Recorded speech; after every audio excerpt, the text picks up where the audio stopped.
what has to happen for Canada to be more serious about national security? Successive crises, right? Basically getting smacked in the face and realizing that you weren't ready politically, but also concretely in terms of national security. How is it going to happen that we'll do better on national security? We'll get smacked. We'll go through crises and we will tentatively, quietly, slowly learn lessons from these crises. Thank you for tuning in to another episode of the CDA Institute Expert Series. For this installment, we spoke with Thomas Juneau, Associate Professor at the University of Ottawa's Graduate School of Public and International Affairs. Thomas's research focuses on the Middle East, in particular Iran and Yemen, on the role of intelligence in national security and foreign policy making, on Canadian foreign and defense policy, and on international relations theory. We spoke about Iran's nuclear program, Canada's Middle East strategy, and our interests in the region, and then we transitioned to a broader discussion about how Canada must adapt to the rapidly shifting international security environment.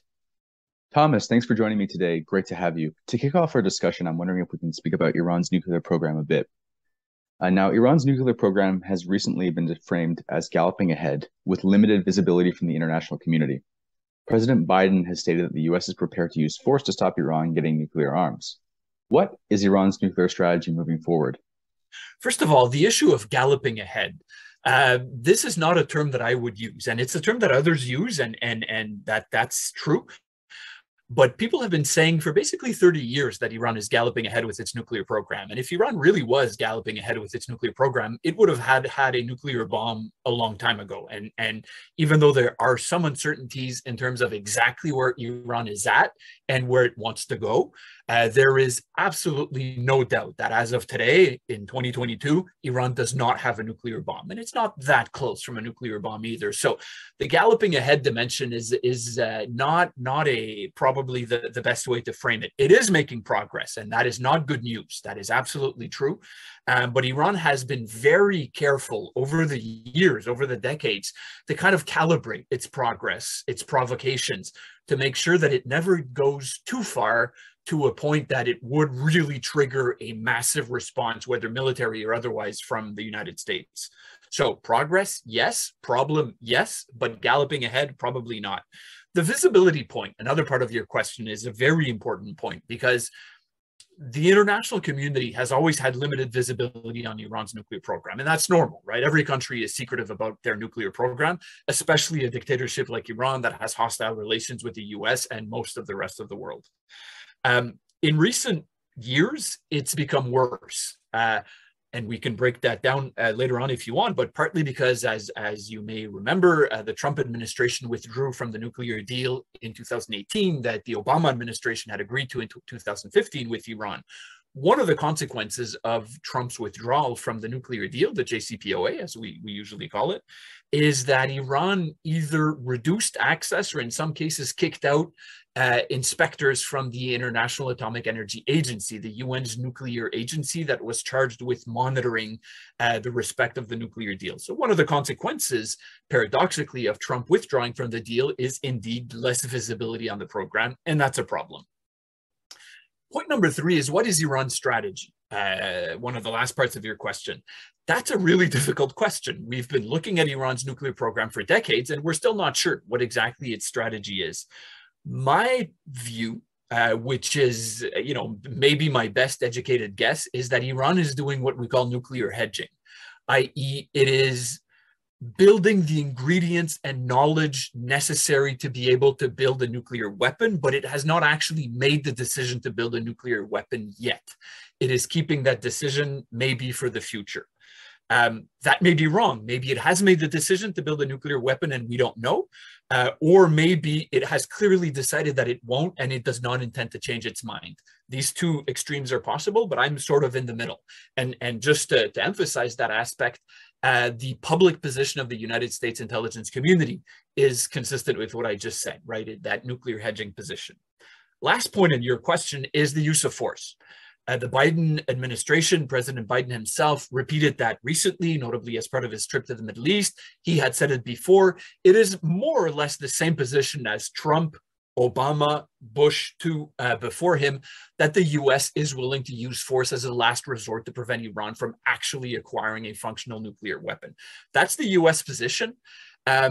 it's been somewhat of a theoretical position over the years because Iran was still far from having an actual nuclear weapon, and because the US government itself, the US intelligence community, had been saying that Iran had not made that decision yet. So the use of force was not directly relevant yet. That being said, whether the US actually believes that or not, it is valid, it is useful as a pressure point, right? To try to pressure Iran, to remind Iran that if you do make that last decision to go for a bomb, then we will use force to go after you. There's a big debate as to whether that's a valid option or not. Some people say yes, the US should even use force before Iran acquires a nuclear weapon. Others will say using force is not a good option to deal with a state acquiring a nuclear weapon, because all you're going to do is mow the grass, right? Because they will sprint to a nuclear weapon after that. So still an ongoing debate at this level. In March, the Canadian government renewed Operation Impact for an additional year. In your opinion, do you think we're likely to see a sequential renewal given competing demands and scarce resources? In March of this year, the Canadian government renewed our commitment to Operation Impact for 12 months. Operation Impact is what we're doing in Iraq, primarily training Iraqi security forces in close collaboration with the United States, with other allies, with NATO, and so on. This is a mission that we've been talking about much less in recent years. At the height of the mission against the Islamic State, if you go back to 2015, 16, 17, this was a pretty big deal. There was a lot of media attention. It was even an issue at the time of the 2015 election when the Liberals committed that if they won, which they eventually did, they would withdraw the air power dimension of the mission. We had a squadron of CF-18s involved in the fight over there. They won. They withdrew. Since then, if you go back to maybe 2018, 19, 20, we've been talking about the mission a lot less. And by we, I mean the media have been covering the mission a lot less. I get asked about it far less, but the government also talks about it far less. And that's a point that I want to emphasize because I think it's problematic. We do have a commitment of several hundred troops. The numbers have fluctuated in part because of the pandemic in the last 3 years. It's an important mission. We're there to support the Iraqi government against the Islamic State. We're there to work with the United States in particular. And the government really does not talk a lot about it. And the best illustration of that is how in the past 2 years, the renewal was announced literally hours before the expiration of the mission. It was announced last year on a Friday late afternoon, which in Ottawa, everybody knows means we want to bury this news. And as someone who has an interest in the issue of transparency and national security, I find that problematic, right? I think that when the government, any government, commits military force in any kind of mission, it has to be more transparent, it has to provide more information, it has to be more forthcoming to Canadians, and it hasn't been in this case. So that's the first point I wanted to mention on Op Impact. Point number two, do I think that it's a good idea to renew Op Impact? And to that, the answer is yes. I think, and I'll go back to your very good point about scarce resources, but in the absolute, it is the right decision for the government to renew this mission. It's a fairly low footprint, a fairly limited footprint that we have in Iraq, but I think it satisfies a lot of interests that Canada has in this matter. We tend to frame, especially in public debates, especially the current government, the decisions to deploy Canadian forces in terms of values and so on. Values are nice, they're important, but if we look at this in terms of interests, right, what's in it for us? I think this mission ticks a lot of the boxes that justify its renewal now, but also hopefully in the future, from my perspective. The United States. Our most important interest when we think about deploying the military abroad is, what does it mean for our relation with the United States? We are in Iraq to support the United States in something that they think is important. By being in Iraq, hopefully we win some brownie points with the United States. By withdrawing from Iraq, by canceling the mission, if the government had done that, it would have cost us in our relations with the United States. That's the most important thing with this mission. It's not Iraq. Right? It's not to say that Iraq doesn't matter, but the most important variable is the United States. So just for that, it's important to renew. Canada does also have an interest in contributing to the fight against terrorism. Islamic State has targeted Canada in the past. It might very well do so in the future. It also targets our allies, the United States and Europe and elsewhere. So in that sense, we do have a concrete interest in contributing to the fight against terrorism. when you think about alliance management beyond the US, we also have an interest in being there with our European allies, with our NATO allies, to show that we are contributing too, especially with a lot of uncertainty surrounding NATO in the future. So that's another box we tick. The other box, the fourth box, and I'm putting it in fourth, it's not to say that it's really less important, but I think it's probably a secondary consideration. It's Iraq itself. Right? Canada does not have direct major interests in Iraq. We don't have a lot of trade with Iraq, and realistically, we won't for the foreseeable future. That being said, a stable, stronger Iraq, hopefully more democratic with a more functional government, a less corrupt government, more functional security forces, is in Canada's interest. It's a secondary interest, but it's still an interest. So renewing in that sense is the correct decision. Last point, which is something you mentioned in your question, is the issue of sequential. Right now, we are committed in Europe. It's a commitment that we've increased because of Russia's invasion of Ukraine. It's a commitment that will not decrease for the foreseeable future, and that will probably increase, which I think is probably a good thing. We've also been saying for years that Canada, from a military perspective, but more broadly from a diplomatic and trade perspective, is vastly undercommitted in Asia, in the Indo-Pacific. That's a big problem. So I would also support more resources on the defense, the diplomacy, the trade side in Asia. Where does that leave the Middle East? Kind of squeezed in the middle, to be realistic, especially in a context of scarce resources, which is definitely the case for Canadian defense, but also in the context, as I've just described, where our interests in Iraq are actually limited. So should Canada renew the MIT-op impact in Iraq in 2023? I think it should, because we do have these interests that I mentioned. But at the same time, given everything going on in Europe, everything going on in the Indo-Pacific, or that should be going on in the Indo-Pacific to be more precise, realistically, I would expect the mission to be maybe downgraded, but I would hope that it wouldn't be eliminated. Last May, a report by the Task Force on National Security at the Graduate School of Public and International Affairs published a national security strategy for the 2020s. How Canada can adapt to a deteriorating security environment. In it, you argue that Canada urgently needs to rethink national security and that it's not ready to face the new world.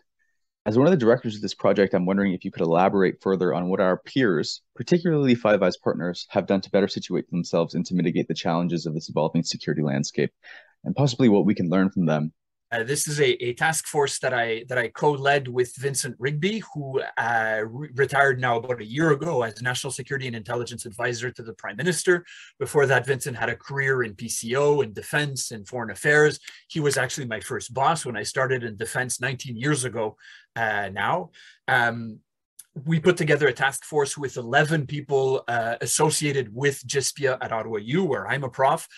All of them were current or former senior fellows, including former directors of CSIS like Dick Fadden and Ward Elcock, former ambassadors to NATO like Kerry Buck, former deputy ministers of defense or foreign affairs like Daniel Jean, former national security and intelligence advisors, a former director of FinTrack, which is the financial intelligence unit, Nada Seman, and so on. So we had a group of eminent Canadians with literally about 300 or 400 years collectively of experience working in national security associated with GISPIA. And the overall message was, in this country, we have benefited from the luxury of being extremely safe for easily 3 decades now. Let's start at the end of the Cold War. This is good. We've been safe. We've been under the umbrella of the United States. It's benefited us massively on the security side, on the prosperity side. But today, as of a few years ago, and especially in the future, a number of trends are accumulating, and we do see some dark clouds gathering. Some we already see, others are on the horizon. Think about the rise of China, think about the Russian invasion of Ukraine, think about the rise of far-right extremism inside Canada, but also in other countries. Think about climate change, which is increasingly problematic and has national security implications. Think about the pandemic that also had a number of national security implications for the country, massive increase in economic espionage in the biomedical sector, just to take one example, conspiracy theories, disinformation online, et cetera, et cetera. And of course, think about all the uncertainty around political instability in the United States. Put all of that together, and the picture of national security for our country is deteriorating. Is the apocalypse around the corner? Of course not. right? We were careful not to sound too pessimistic with the report, but we also really wanted to emphasize that successive governments in this country, and we were careful not to be partisan in saying this because we are all former bureaucrats, including the couple academics, Roland Paris and myself, in the project. We really did not want this to be a pro or anti one political party or the other. Successive governments have neglected national security in this country, and that's a problem. So in the report, we make about 65 recommendations in a variety of buckets on what Canada could do to improve its national security. Some of these recommendations are extremely broad. Others are very pointed. Some would cost money. A lot of them, especially when they concern governance of national security, would literally cost nothing. And so we were careful to be modest with some of our recommendations. One of the points we make, and that's the question you ask, is to highlight that our allies have been taking these issues more seriously, and we are falling behind. That's a point that we did make, and we do mean it. But when saying that, there's a bit of a tendency in Canada, in the media, by some academics, some analysts, to idealize what our allies do, maybe a bit too much, and to exaggerate the extent to which we're falling behind. We do think we're falling behind. We do think it's a problem. We do think some of our allies, especially the US, are getting increasingly frustrated with Canada not taking national security issues seriously. That is, in our minds, absolutely true, and that's a problem. But let's not also exaggerate, because sometimes we'll tend to say, this is everything that our allies are doing, and this is everything that we are not doing, right? So there's a selection bias there that ignores what our allies are not doing. They have their own problems, and what we're doing, because we are doing some good things at multiple levels. And the other point that I'd make here is to emphasize that our allies are different. So comparisons with them are valid because they're our allies, but they're incomplete. And the obvious one here is Australia.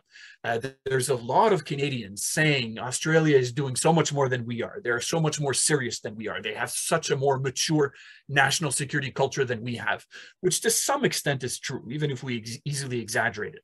But there's a reason for that. Australia lives in a much more dangerous neighborhood than we do. They don't have the US literally next door to shelter them under a great umbrella that we've benefited so much from. They are out there. They are much more exposed to China in particular. So that reality has led to Australian governments focusing much more on national security than we have, but it's not because they're inherently better than we are. It's because they've had to much more than we've had. Do you think it's possible that recent events like the Freedom Convoy, the COVID-19 pandemic, the war in Ukraine, and climate emergency could potentially spark a shift in Canadian national security culture? The events you mentioned, COVID, Ukraine, and the convoys, which are not over, it's still too fresh. So what impact will they have in terms of causing or not a positive evolution in terms of Canada's national security culture, of Canada taking national security more seriously? Let's have this talk in 2025 or 2027, and then we'll be able to seriously, rigorously answer that question with the benefit of hindsight.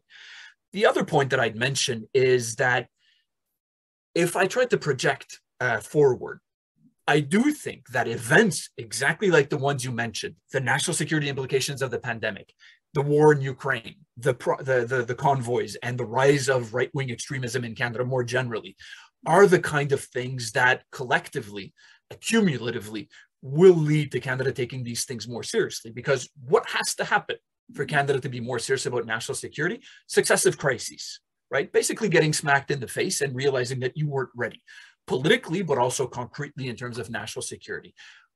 Politically in this country, but I don't think we're that much different from others here, to be clear, we respond to crises, right? We don't we don't plan ahead very well in terms of national security. So how is it going to happen that we'll do better on national security? We'll get smacked. We'll go through crises, and we will tentatively, quietly, slowly learn lessons from these crises.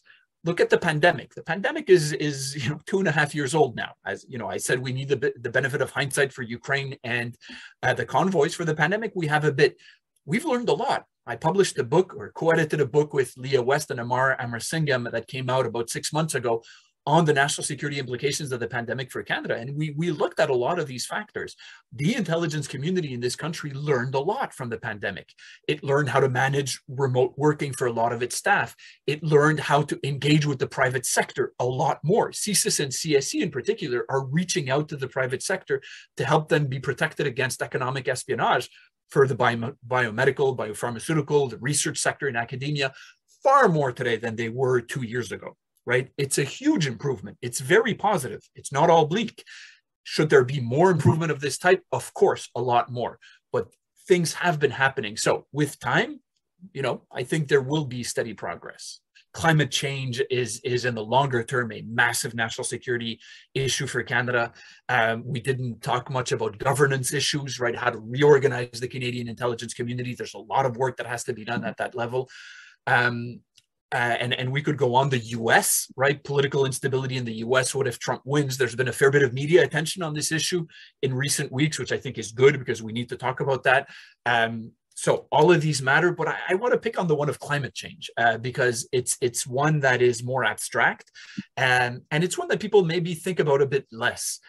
Climate change is not primarily a national security issue. It's an environmental issue, but it's an environmental issue that has economic implications, societal implications, political implications, but also national security implications. And I think we really need to think about these a lot more. And maybe the context of the massive heat waves and the forest fires throughout the world, including in Canada, should get us to think about this a bit more. What is the role of the Canadian intelligence community to think about climate change? You don't spy on climate change. You don't collect human intelligence on climate change. But climate change has national security implications. It can speed up or change migratory patterns that can have national security implications.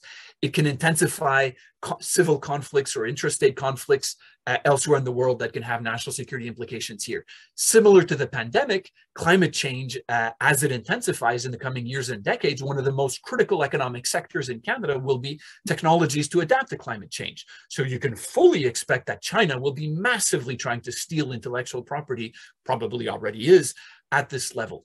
How do we think about all of that? So when you think about the implications of climate change in that way, there is a role for CSIS, for CSE, for CBSA, for the RCMP. We need to think about that. There have been a number of public indications that they are thinking about that. At a conference last year, the Deputy Director for Policy at CSIS, formerly, she recently changed jobs, Tricia Geddes, mentioned that it's a concern for them. What exactly does that mean? What exactly do they have to do? What should they be doing more in the future? What additional resources, what additional skill sets, and so on. So if we stop with one issue that we really need to think about more, maybe that's a key one.